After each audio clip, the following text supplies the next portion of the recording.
lectura de hoy entonces está en Isaías capítulo 12 y vamos a leer el capítulo completo. Es un capítulo cortito, 6 versículos que leemos entonces desde ahora. En aquel día dirás: cantaré a ti, oh Jehová, pues aunque te enojaste contra mí, tu indignación se apartó y me has consolado. He aquí Dios es salvación mía, me aseguraré y no temeré, porque mi fortaleza y mi canción es Jehová, quien ha sido salvación para mí. Sacaréis con gozo aguas de las fuentes de la salvación, y diréis en aquel día: cantad a Jehová, aclamad su nombre, haced célebres en los pueblos sus obras, recordad que su nombre es engrandecido. Cantad salmos a Jehová, porque ha hecho cosas magníficas. Sea sabido esto por toda la tierra. Regocíjate y canta, oh moradora de Sión, porque grande es en medio de ti el Santo de Israel. Amén. Para llegar hasta aquí, quiero rememorar un poquitito. Hemos pasado por ayes, advertencias de juicio, llamados al arrepentimiento. Todo eso está antes de este capítulo 12 aquí en el libro de Isaías. Y está también el anuncio del nacimiento del Mesías en el capítulo 9.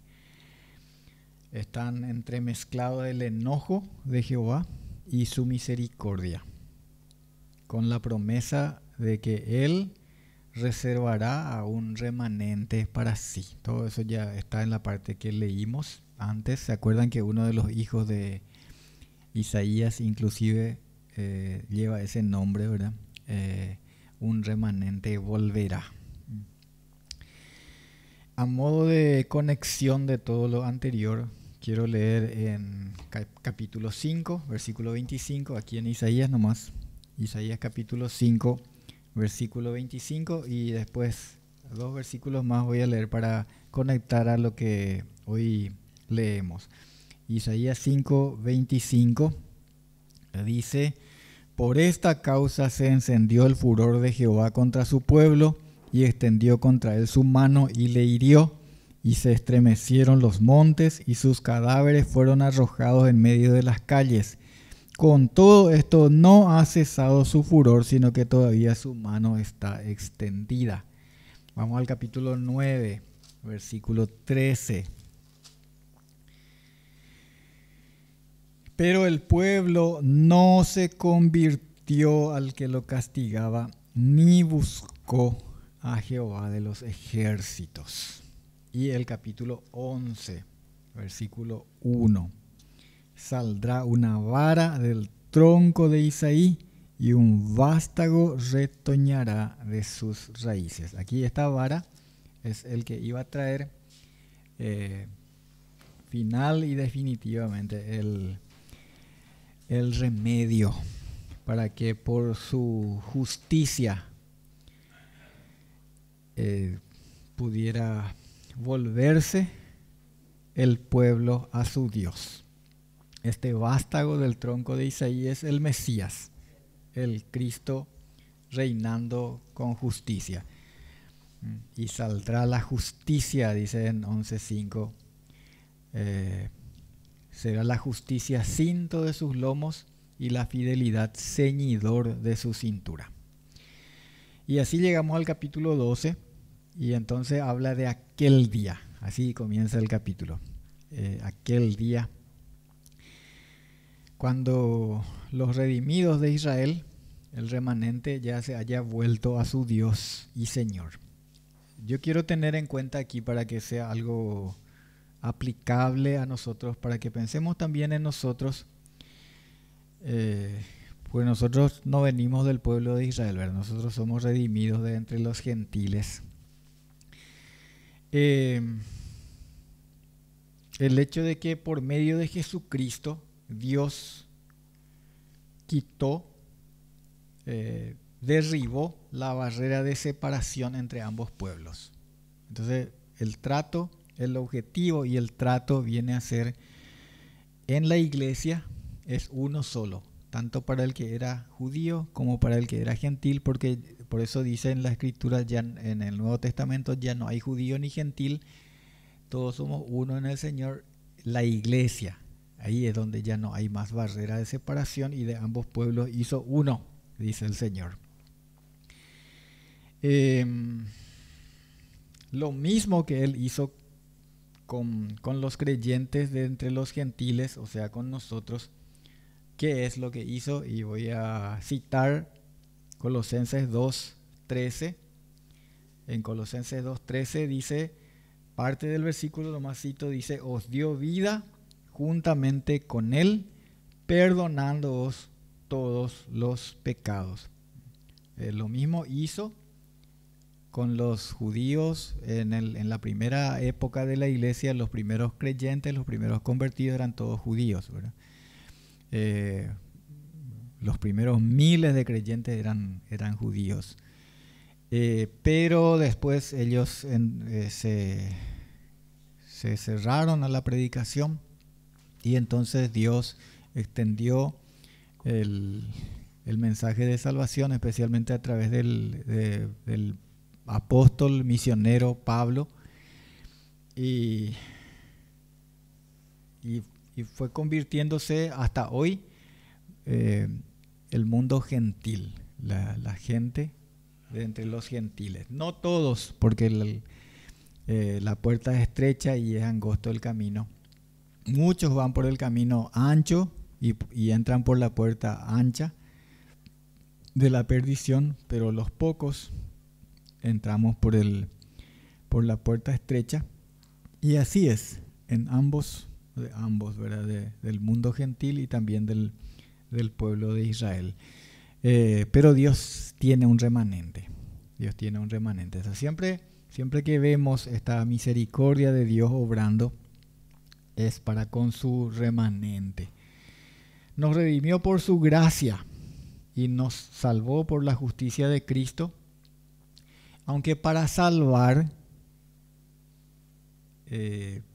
para sanar la herida de su pueblo, antes, bueno, él mismo hirió.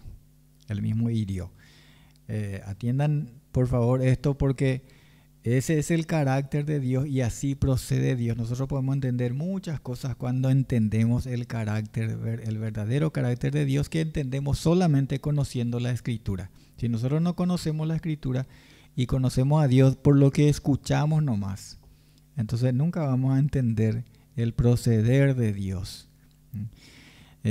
Por ejemplo, acá dice...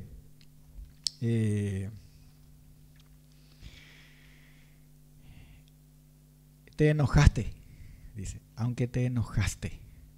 ¿Qué expresión esa, verdad? ¿Cómo es que un Dios así, un Dios de amor había sido que se enoja también, ¿verdad? Y no solamente se enoja, sino que hiere. Hiere también, así dice. Bueno, cuando habla aquí de aquel día acá está hablando como que sabemos por la revelación que va a haber un día en que la plenitud de los gentiles que tiene que entrar va a entrar. Eso está revelado allá en los capítulos 9, 10, 11 de Romanos. Entonces Dios se va a volver a su pueblo.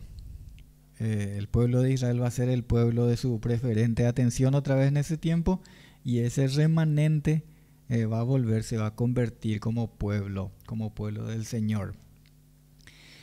Pero para nosotros aquel día, nosotros ya podemos hablar del día en que hemos reconocido y hemos recibido a Dios en su Hijo.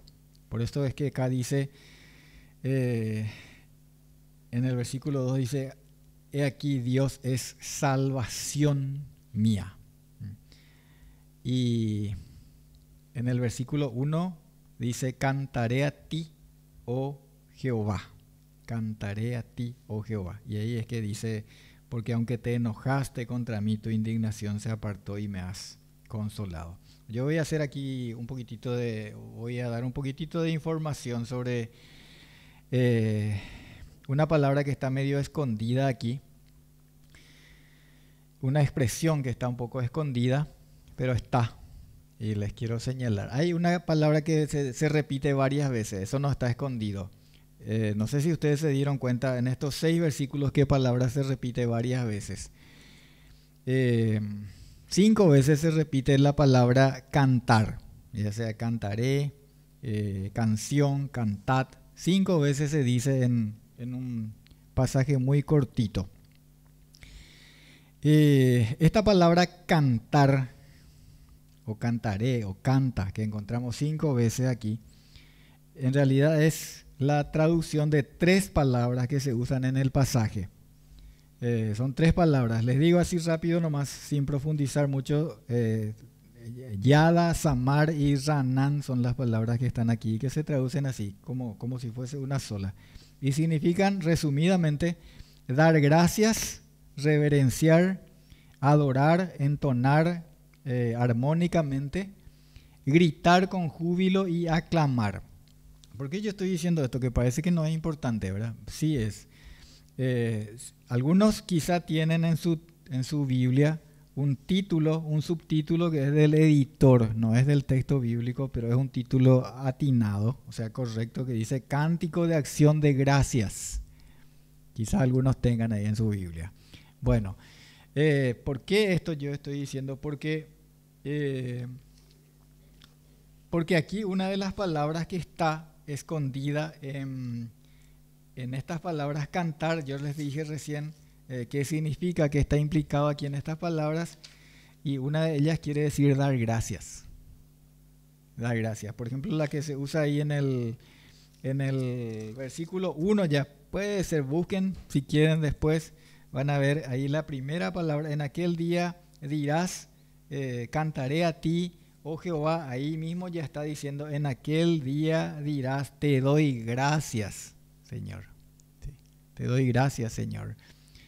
Quiere decir, y también en el versículo 4 dice, y dirás en aquel día, cantad a Jehová, dice. Ahí está implicado cantar, sí, pero cantar dando gracias. Por eso es que el título ahí dice Cántico de Acción de Gracias.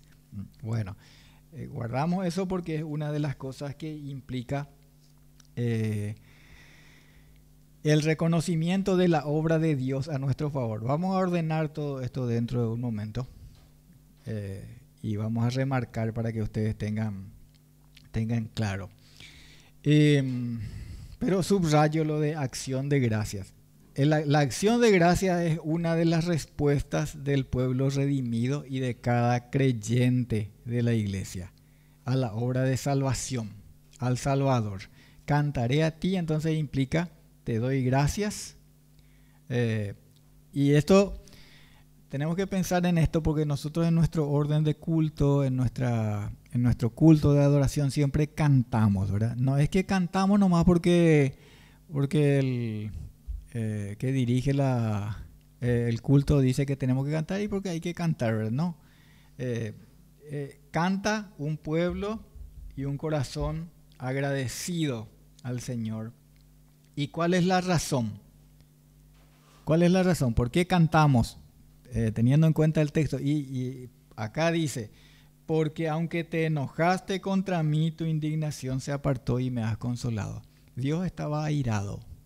Nosotros estábamos enemistados con Dios. Esa no es una palabra proveniente de algún comentario, es lo que dicen los textos de la Escritura.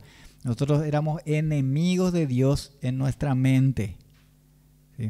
Pero Dios hizo que fuésemos reconciliados por medio de la sangre de Cristo. Entonces Dios estaba enojado y está indignado, enojado, su ira incluso se acumula su ira para el día de la ira. Pero aquel que vino a la comunión, aquel que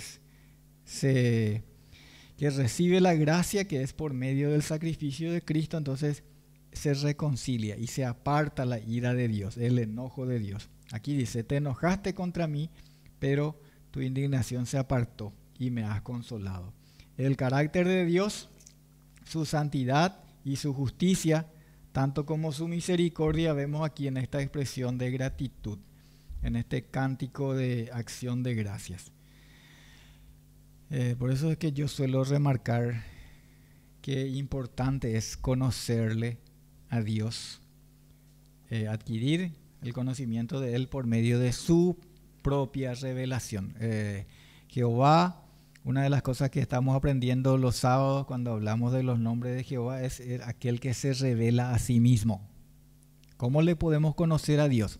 No le podés conocer a través de lo que otros te dicen de Él. Tenés que conocerle a través de lo que Él dice de sí mismo. Esa es la forma de conocerle correctamente a Dios. La revelación de sí mismo en las Escrituras. Y en su palabra hecha carne, que es Jesucristo. Dice, te enojaste contra mí. Bueno, este Dios que en el conocimiento común y no ilustrado de la gente, Dios es bueno, ¿verdad? Tan bueno es, ¿verdad? No, y Dios no va a hacer nada porque Dios es bueno, ¿sí? Dios es bueno, pero también se enoja.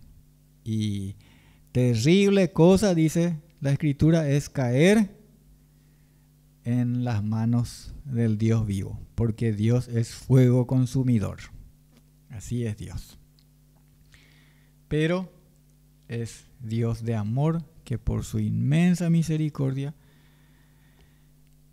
puede Él olvidar y olvida el pecado del remanente de su heredad, o sea, de ese resto que vino a Él con corazón humillado y arrepentido, contrito, dice, el Dios de amor. Él está airado contra el pecado y contra todo lo que es contrario a su santidad, a su fidelidad, a su justicia. Y todo eso está representado en el adversario, el diablo, Satanás, la serpiente antigua, padre de mentira, engañador, el que tenía el imperio de la muerte y que nos tenía en cadenas de maldad. Dios es, por tomar una de las tantas representaciones, uno de los nombres de Dios del Antiguo Testamento, quiere decir que Él es nuestro pastor, y eso encontramos en el Salmo 23. Nos guía, nos apacienta, nos da reposo. Pero cuando nos alejamos, cuando nos descarriamos como ovejas, Él mismo, por amor de su nombre, nos atrae así, aunque por nuestro carácter rebelde y nuestra mente natural enemistada con Él por obra del engañador, no queremos ir. La gente comúnmente no quiere ir. Dios llama, pero la gente no quiere ir, no quiere venir a Cristo. En el Antiguo Testamento encontramos que a algunos profetas dice que eran muy elocuentes y hablaban muy bien y a la gente les escuchaba, le gustaba escucharles. Y se iban a venir, pues está hablando el profeta tal, y se iban y les escuchaban, ¿verdad? Pero se daban vuelta y se iban y no hacían caso. Entonces Dios le dice, vos sos para ellos como un baladista que canta canciones románticas. Le gusta escuchar cuando hablas, pero después se van y no hacen lo que decís. ¿Sí? Eso encontramos en la Escritura también. Pueblo rebelde que no quiere volverse a su Señor. A pesar de las aflicciones en esta tierra que gime de dolor, así está la tierra, gime de dolor, está afligida, pero el mundo no quiere arrepentirse. Isaías 9:13, que mencionamos ya hace un momento, dice que el pueblo no se convirtió al que lo castigaba, ni buscó a Jehová de los ejércitos. Cuando Israel primero y después Judá, o sea, ambos reinos, el del norte y del sur, fueron entregados a los que les llevaron cautivos, era Dios el que les estaba castigando. Así conocemos a Dios y así conocemos el carácter de Dios. Dios era el que les había herido. Así dice muchas veces la palabra del Señor. Voy a respetar lo que les dije, no voy a extenderme tanto porque hoy nuestro programa también ya es un poquito más extenso. pero voy a leer y si les paso, si voy más rápido que ustedes, bueno, tomen nota y después pueden revisar también. Deuteronomio 32, 39. Deuteronomio 32, 39. Quiero hacer énfasis con la propia escritura de aquello que que estamos mencionando, de que es Dios el que hiere y el que sana. Deuteronomio 32, 39 dice: ved ahora que yo soy y no hay dioses conmigo. Yo hago morir y yo hago vivir. Yo hiero y yo sano. Y no hay quien pueda librar de mi mano, dice el Señor. Vamos a leer un poquitito en el libro de Job. Quiero abundar en esto porque así la palabra de Dios mora en abundancia también en nuestra mente y en nuestro corazón. Job capítulo 5, versículo 18. Porque Él es quien hace la llaga y Él la vendará. Él hiere y sus manos curan. Y ahora nos acercamos otra vez a nuestro texto de hoy. Vamos al libro de Isaías, capítulo 30, versículo 26. Y la luz de la luna será como la luz del sol, y la luz del sol 7 veces mayor como la luz de 7 días, el día que vendare Jehová la herida de su pueblo y curare la llaga que él causó. Y así atrae con sus cuerdas de amor el Señor, y cuando Él hiere a su pueblo amado es porque Él quiere atraer. Ese es nuestro Dios. Ese es el Dios que conocemos a través de la Escritura. No era tan bueno como yo creía, es más bueno de lo que creías, porque si no fuésemos sus hijos, dice el Señor, no nos atendería. Si no fuésemos sus amados, podés ir y perderte, ¿verdad? Pero a su amado, Él dice: yo reprendo y castigo a los que amo, porque Él no quiere que nos perdamos con el mundo. Pero hubo una herida mayor, la mayor de las heridas que Él infligió por causa de su amor es la que produjo a su propio Hijo. Isaías 53, 5. Isaías 53, 5 dice: mas Él herido fue por nuestras rebeliones, molido por nuestros pecados, el castigo de nuestra paz fue sobre Él, y por su llaga fuimos nosotros curados.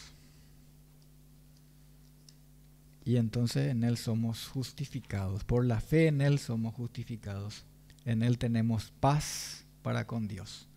Todos nos descarriamos, pero Dios, nuestro Padre, el Padre de Jesucristo, cargó en Él el pecado de todos nosotros. Ahí en Isaías 53, también en el versículo 8 dice: por la rebelión de mi pueblo fue herido. Eso hizo Dios para que su indignación se apartara de nosotros. Por eso le cantamos cánticos de acciones de gracias, ¿sí? Por eso cantamos en la iglesia, en la asamblea. Por eso canta un corazón agradecido al Señor. Porque Él es nuestra salvación. Él es la fuente de la salvación. Ahí dice también en el versículo 3 de nuestro texto base de hoy: sacaréis con gozo aguas de las fuentes de la salvación.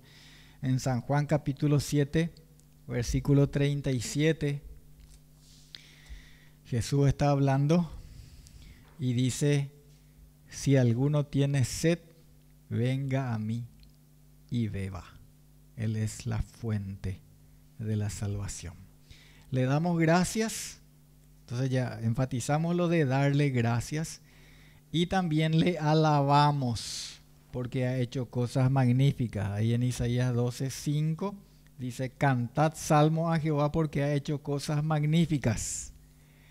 ¿Qué cosas magníficas? Ellos tenían presente especialmente en eso y recordaban cuando Dios les sacó con prodigios, con mano fuerte, de la esclavitud en Egipto.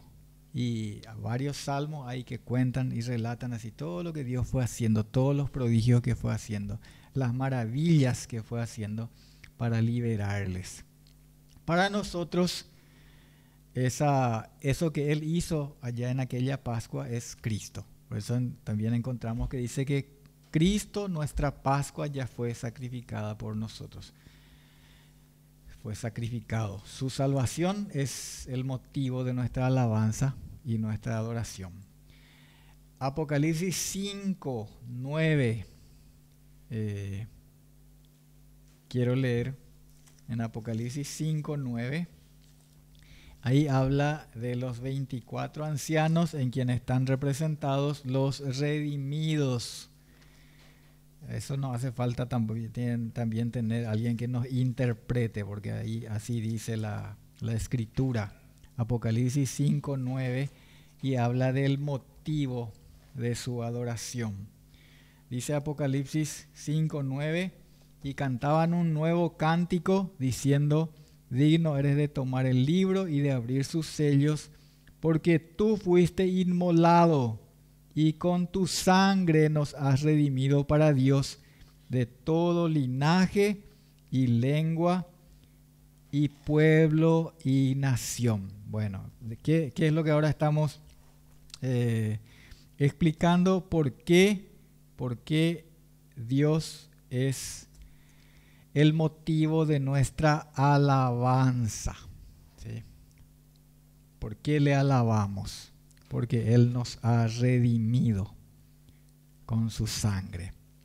También en el versículo 4 dice: haced célebres a los pueblos en los pueblos sus obras, recordad que su nombre es engrandecido. ¿Qué es hacer célebre? Es hacer conocido, que su nombre sea engrandecido. Esto es anunciar su salvación, engrandecer su nombre, porque aunque nuestras rebeliones causaron su enojo con razón, ¿verdad? Su enojo con razón, con justa razón, su indignación se apartó. Y entonces, ¿cómo no regocijarnos y cantar? Porque Él es grande en medio de su iglesia. No hay otro nombre que merezca ser engrandecido sino el de nuestro único Dios y Salvador. No, ningún otro nombre merece ser enaltecido, exaltado en la iglesia, ni de personas que ya murieron, por más que hayan sido servidores de Dios, hayan recibido y hayan tenido una vida manifiesta, clara, de fe, ¿sí? No, la alabanza en la iglesia es para el nombre de Cristo y de Dios nuestro Padre por medio de Jesucristo. ¿Eh? Por eso es tan abominable para Dios que se cante a cualquier otro ente espiritual. Dioses son llamados en la Biblia esto, aunque el hombre no les llame así, que no sea Dios y su Cristo, Dios nuestro Padre y el Cordero, dice en el Apocalipsis. No hay otro nombre que tenga que ser engrandecido. Pero no solamente eso, hermanos, porque a veces nosotros pensamos mucho en los de afuera. En la iglesia cristiana evangélica tenemos que cuidarnos también, porque ningún otro nombre tiene que ser engrandecido, exaltado en la iglesia, sino el de Cristo. Ningún pastor, ningún siervo, no importa que famoso sea, no. El siervo no tiene por qué ser engrandecido. El Señor es engrandecido, no el siervo. ¿Cómo el siervo va a ser engrandecido? El hombre suele decir y presenta así a algún siervo y dice, sí, fulano, un gran siervo de Dios. Dice, ¿cómo va a haber un gran siervo? Lo que hay es un gran señor. Un gran señor es, no un gran siervo. El siervo es una cosa así pequeña, que el Señor, tanto que el Señor dice, ustedes cuando hagan lo que les mandé a hacer, ustedes digan, siervos inútiles somos, hicimos lo que teníamos que hacer nomás. ¿Sí? Pero aquel que se humilla, Dios en su momento le va a exaltar ahí donde tiene que ser exaltado. Pero ese no es nuestro trabajo, hermanos. El nombre de Dios y de su Cristo tienen que ser exaltados en la iglesia. Y no hay otro nombre al que tenemos que cantar en alabanza, en acción de gracias y que tenemos que proclamar a ser conocido. En el versículo 6 dice, regocíjate, regocíjate, regocíjate y canta, oh moradora de Sión. Pablo a los filipenses también, en Filipenses 4:4 nos recuerda eso y dice, regocijaos en el Señor siempre. Otra vez digo, regocijaos. Dios nos manda regocijarnos en su salvación, regocijarnos en Cristo. Y aquí voy a hacer un resumen para cerrar. Un resumen de lo que vimos aquí en este capítulo 12. Le damos gracias, le alabamos, le damos a conocer anunciando su salvación. Todo el que quiera puede ser salvo, beber de la fuente, puede ser libre de su enojo, de su indignación, libre del juicio, libre de condenación, no vendrá a condenación, dice, y beber de la fuente de la salvación que es Jesucristo. Ojalá entendamos así y recibamos así su salvación y su señorío en nuestras vidas. Oremos. Padre nuestro, te damos gracias, gracias Señor, porque aunque tenías motivo para enojarte y para estar indignado, apartaste tu indignación de sobre nosotros por medio de Jesucristo, y por medio de Él has sido nuestro consuelo. Viniste a ser salvación nuestra, Señor. Nuestra canción. Te cantamos, nos regocijamos en ti, Señor, por medio de Jesucristo, a quien enviaste para rescatarnos. Amén.